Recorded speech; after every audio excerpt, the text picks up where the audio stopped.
When I first start out, I look the stone over and see whether I feel if it has a suggestion.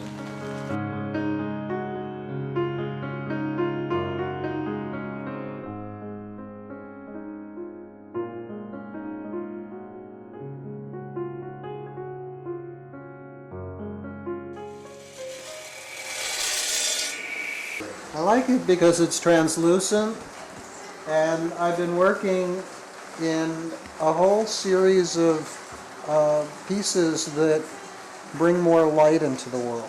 Whenever I worked in a stone that was translucent, I love the ability to be able to look inside the stone.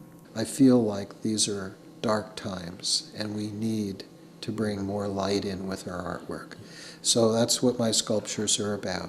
A lot of the pieces that I've been working on are either bringing light or emerging out of darkness. The glass is the ultimate medium for light.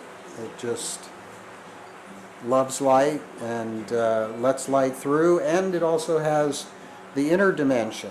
I think that the glass pieces they evolve out of my stone forms.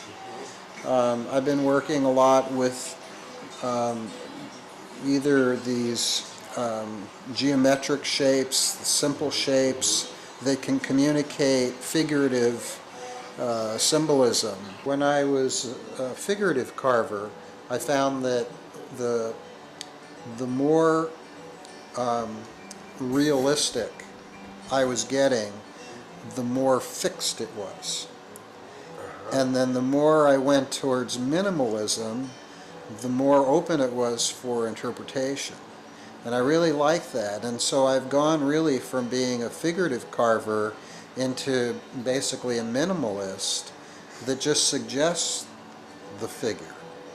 And then it leaves it open for you to interact with the artwork in a way that you're the one who is creating the impression. Anything that I imagine comes from that place of I am. So I did a whole series of I am sculptures. Basically, I envisioned it as the lowercase I, a dot on a body, a head on a body, very elemental. Well, what if I did the head in negative space?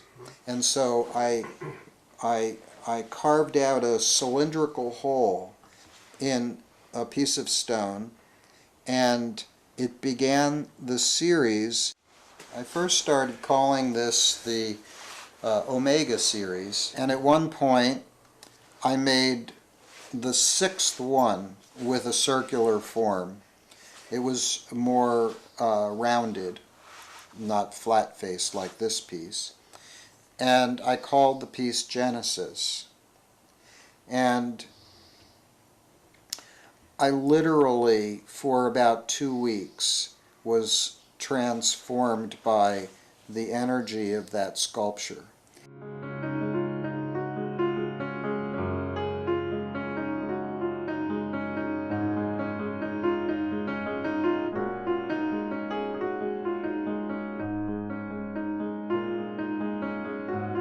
Design is very much a portal.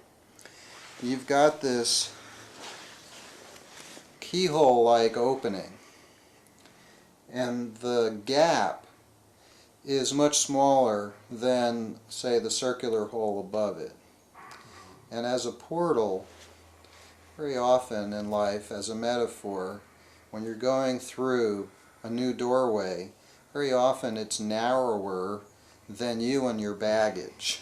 In this particular series, I started calling these peace portals, because I've been a peace activist all these years, and my art I call Art for Peace. I made one that was 8 feet tall, installed it up on San Juan Island. So this series, even though it is the Omega symbol and is the end of the alphabet, it's really a symbol for a new beginning. And when it went from Omega series to the Peace Portal, that's my vision for the future.